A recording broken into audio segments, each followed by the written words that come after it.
December the 13th. And from last week, I promised that we will talk this week about things that are very frequent in situations that I'm facing with my clients as a leadership development coach. And those topics show, I think, a certain trend when you see a few people a day, and they are of all walk of life, and really work today in some organizations where they need to navigate the system and be challenged by the system.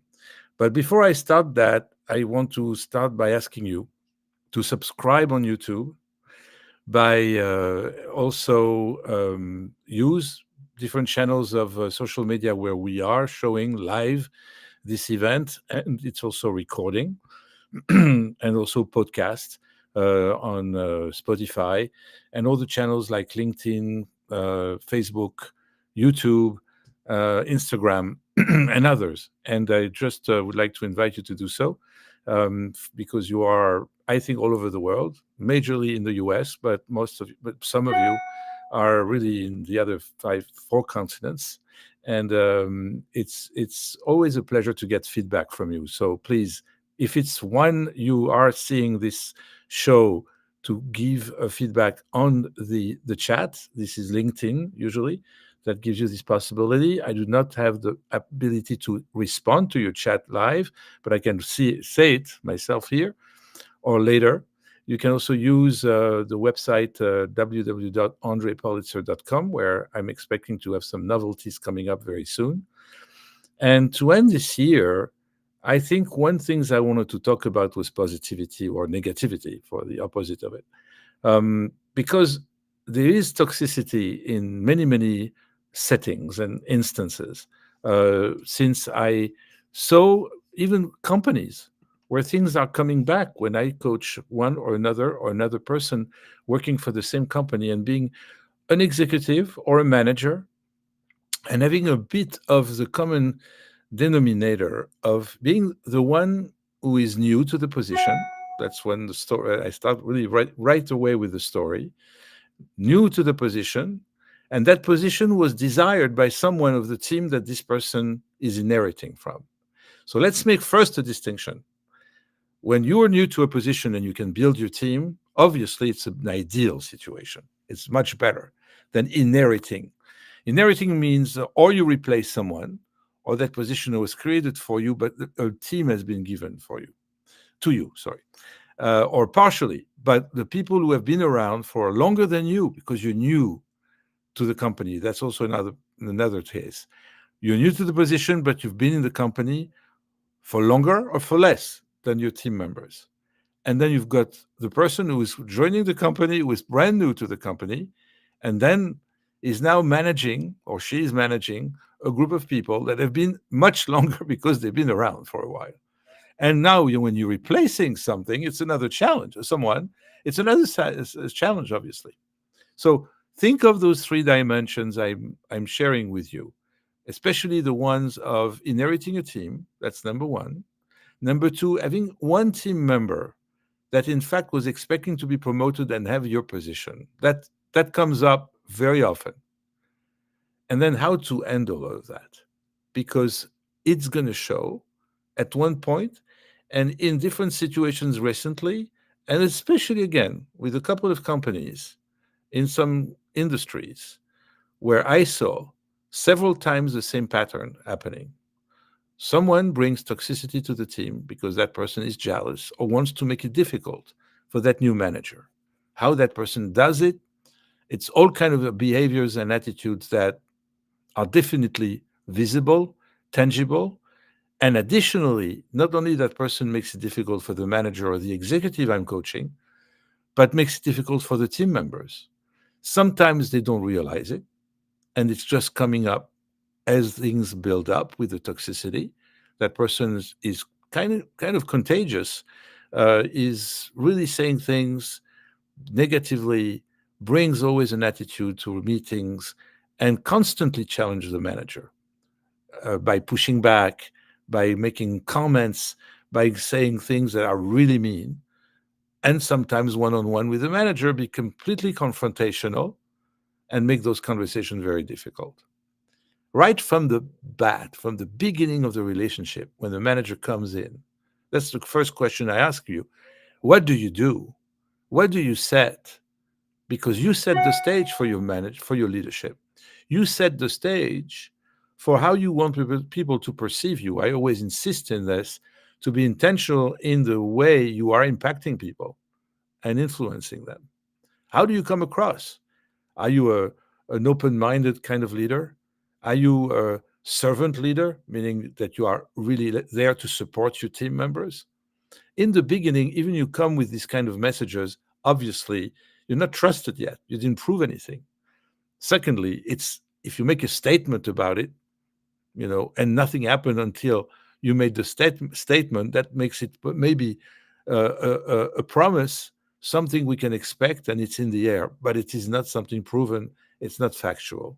So I personally don't want to give an advice, but I think that from the facts that I see, it's not a good thing to make statements and declarations of your intentions other than being very professional and being very confident about you. Because a leader or a manager showcasing self-confidence with the measures of being humble but still very confident and solidly planted on the floor, right, to the ground. You're planted in your position. You've been the one hired for the position, selected for it. You may be one over, I don't know how many candidates, and the hiring manager selected you. I always want my clients to remember that day when they've been selected, because that keeps them really connected to the trigger, to the reason why they are the right person for the job. So those imposter syndromes that many people have are vulnerability signs that people who are negative are going to detect right away and take advantage of. It's psychology, it's human. Nothing is wrong about it in a way. What's wrong is to bring negativity. That's wrong. And that's what I'm trying to address today, about how you can set the stage to be immune from having these kind of things happening. Now, there is no magic formula, right? No magic formula, but definitely a behavior and a position, a posture. With I insist so much in this intentional posture, so that you are coming across the way you want. The way you want. That's your choice, right? The way you come across. And you can have a smile on your face, but you need to be confident. How can you inspire trust if you're not confident about yourself and you being in the position that you are? So, those who bring negativity, toxicity into your team, and in the context I described, someone who wanted your position, for example, and sometimes also it comes up when you are collaborating, you work with a team, and your peers are your peers and collaborators, your associates. And then all of a sudden, you're the one that has been designated to be promoted. Now you're going to manage your peers. Totally, totally classic, happens all the time, but it sets the stage for potential conflicts, frictions, jealousy, and this kind of things happening where people come with negativity. So we have to recognize the signs. The managers, the leaders, in their personality traits, and when you do your personality tests or self evaluation or assessments, you see sometimes who you are. An MBTI will tell you that you're an STP, or you are someone who is extroverted. You are someone who is sensing things, who is perceiving, and et cetera, et cetera. These personality traits are very good in your position. But what are the personality traits of your team members? And are they compatible? There's other tests, other assessments that a good leader, in fact, encourages to have, so that he or she can create an harmony in the team. That takes time anyway. So um, I really think that what is beautiful in the setting that you are deciding to have is that you are somehow controlling the climate of your meetings and of your interactions. So again, you need to recognize the signs. and they can really be very substantial. You can really sense negativity. You can really recognize a toxic behavior. Gossip is one of them. And be very firm in how you are handling this and how you take these kind of values. I always say, right from the beginning of my relationship with someone individually and collectively, I can share my values and I can say, if someone behaves in the wrong way in a meeting, take that person apart. And if it's virtual, create a breakout room, right, on Zoom or on Teams, take that person eye to eye and really confront that person in a very direct way and say, you know what you did? Can you tell me what could have been wrong in this meeting in the way you behaved? That person is going to be honest or not, but you can make then it opens the opportunity to express your opinion, but to express especially what you saw. And even if the person doesn't have a goodwill and will reject what you're saying, you can always share your values and say, look, you passed the red line. I have one expectation, and more than that, it's really a paramount rule and policy is that I reject negativity in my team. If I see anyone bringing toxicity in my team, that means that I don't give you a second chance. I warn you. This is clear that I'm not going to accept that in the team. My team members don't appreciate it. Even they might not realize it right away, but I'm going to tell you that they are not appreciating it. So if I see a second time that this is showing up, you can stay in your office, you can go back home, but it is totally tolerant, zero tolerance. Now, when you say this kind of thing, it's a boundary you're setting that is recognized by them. There is no question that if you say it clearly and directly, like I say, of course, I'm not prescriptive. You can say it the way you want. You can make it at the time when it's really more appropriate, maybe in another natural organic event or instance, which is, well, we were supposed to meet. It's our weekly one-on-one. Now I take the time to tell you what happened. Do you recognize it? And you don't recognize, if even you don't recognize it, this is what I saw. And because I saw, I share what is my zero tolerance boundary. Okay? So I hope this is clear.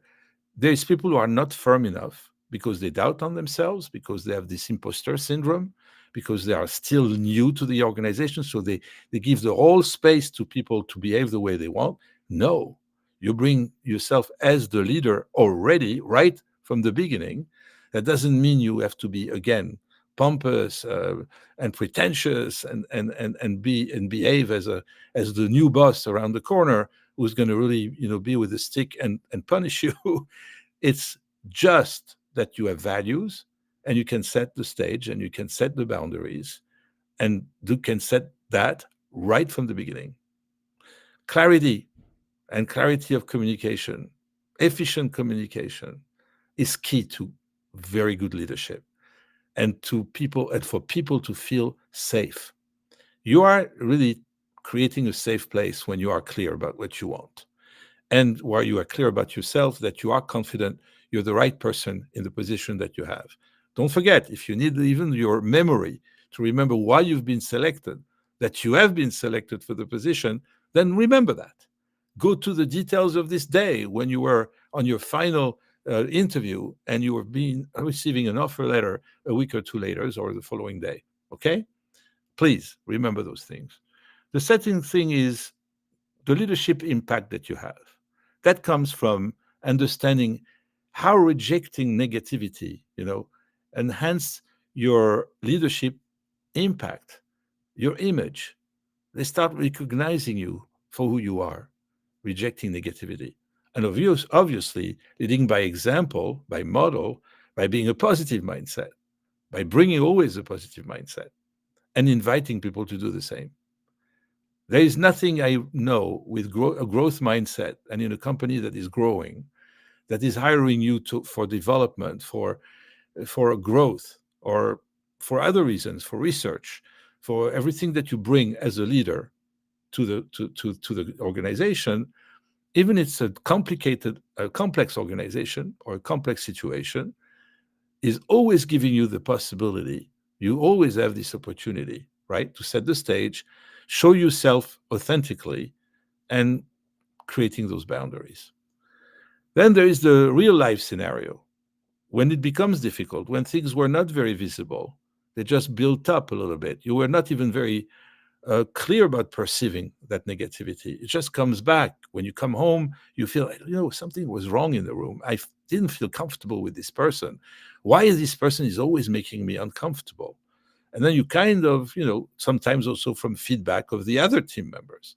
But the strategy here, and it's really a resilience, you need to be very consistent in what your expectation is of what you want the team to be.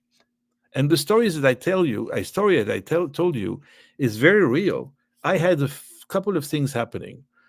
The worst case scenario was this individual who was a new manager of a large team, very talented person, but very vulnerable in many senses. Family problems, challenges at home, coming at the workplace sometimes really down and depressed, whatever. But that person was not sure of himself. It was a he. And and he had a very toxic person in the team.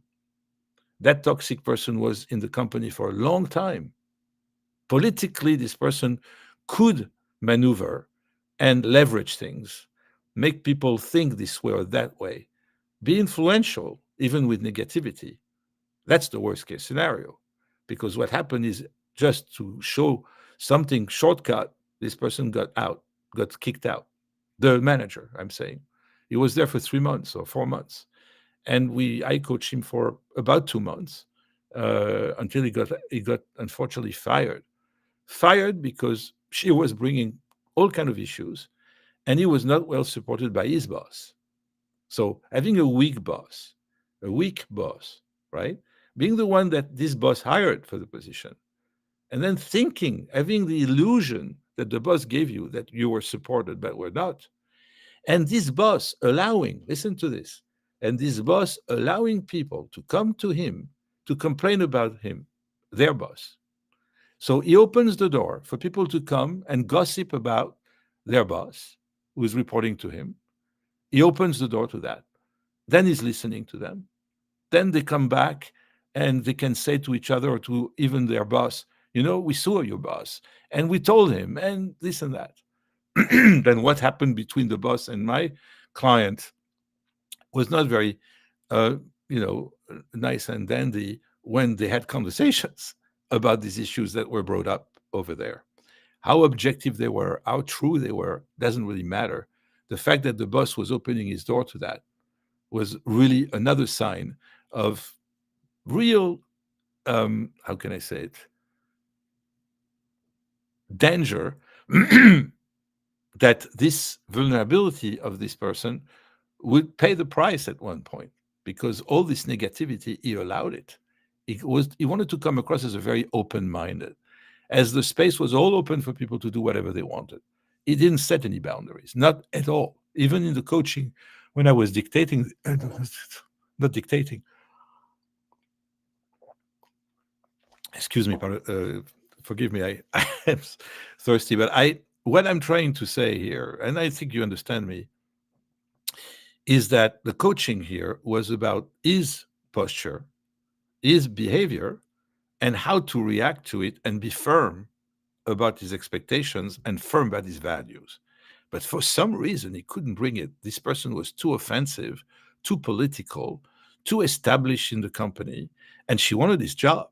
And she never got this job, by the way, after he left. But this was a terrible situation.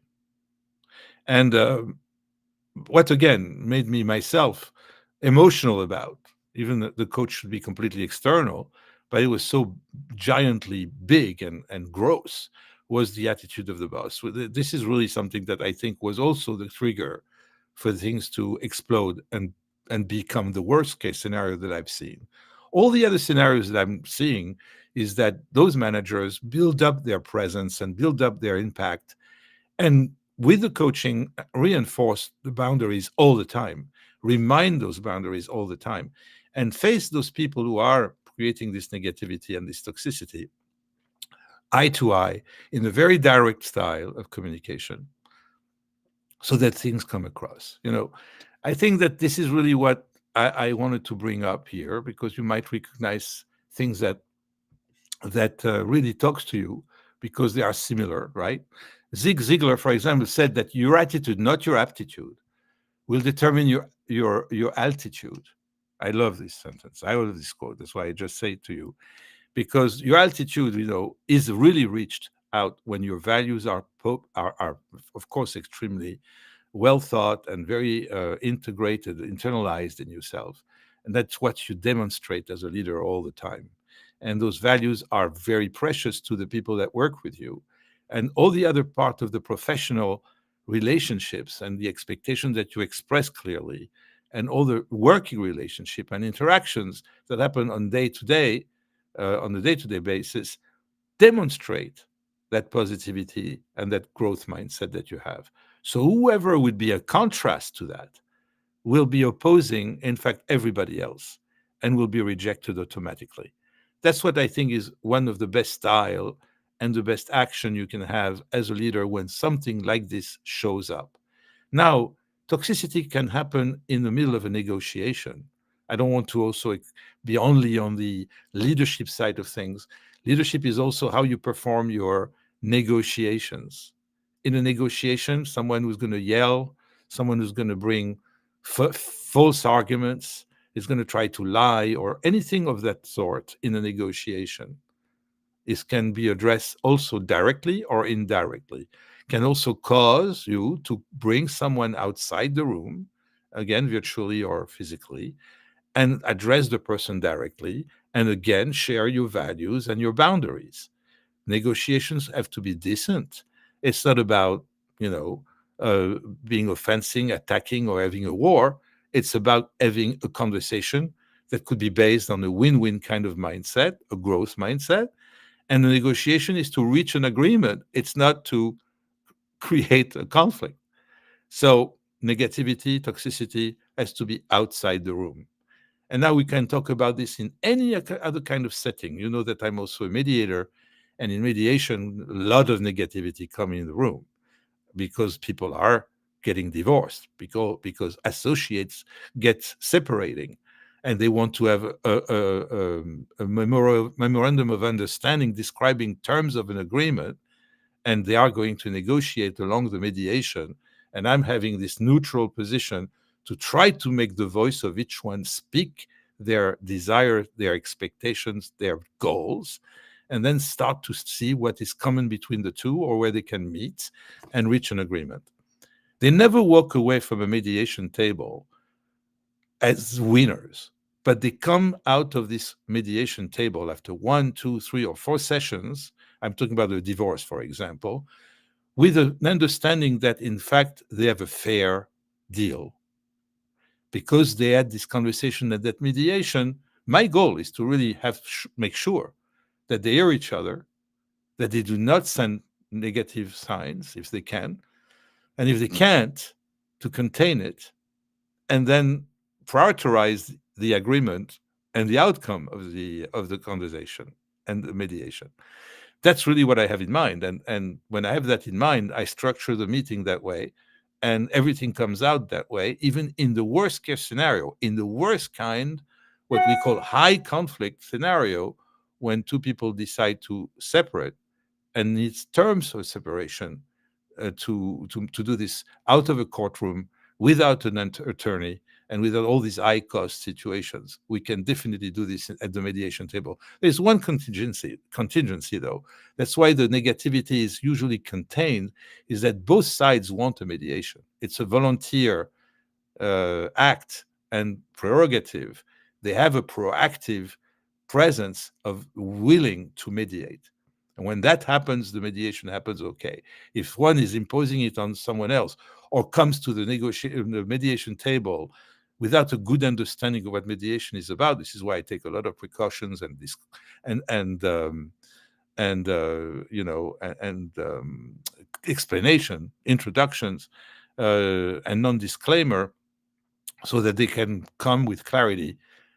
to this conversation, this type of format of a conversation. But it's one of the reasons why I also went to mediation, uh, training and certification, and it was in the divorce more than any other kind of conflict. But I do, small court conflict and other kind of business conflicts and teams conflicts to to push the mediation and the coaching inside it, because this is what helps me a lot in the coaching, to coach people who have conflicts.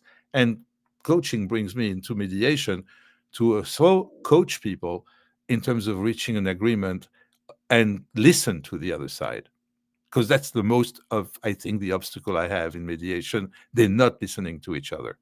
I bring this because this is the place where I can expect toxicity and negativity to come. So not only I have to set the boundaries, do the disclaimers and all of that, but it's a constant effort I have to make to push back when negativity comes up and bring back that person to a constructive mindset, that we need to settle, that we need to come to an agreement.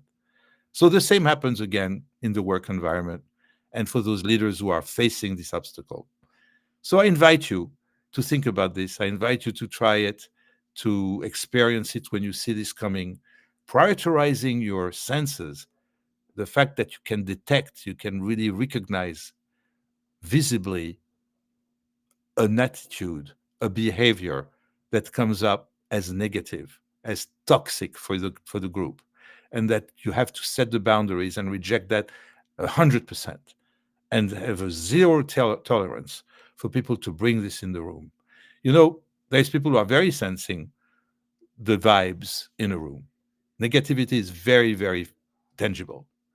And that's why I'm inviting you to try to look for this type of feelings, because when you are experiencing that feeling, then you become very used to it, and you can use a lot of agility to contain it and reject it. So another resource I would like, one resource I would like to propose you, that I'm very much about resources, is a book. It's called the No Complaining Rule: Positive Ways to Deal with Negativity at Work. John Gordon is the author of that. This book really offers practical strategies to creating a positive workplace and to counter negativity. So again, the book is the No Complaining Rule: Positive Ways to Deal with Negativity at Work. It's a long title, by John Gordon. It's an excellent book. And there is many books about negativity and conflict, but this is one that I recommend.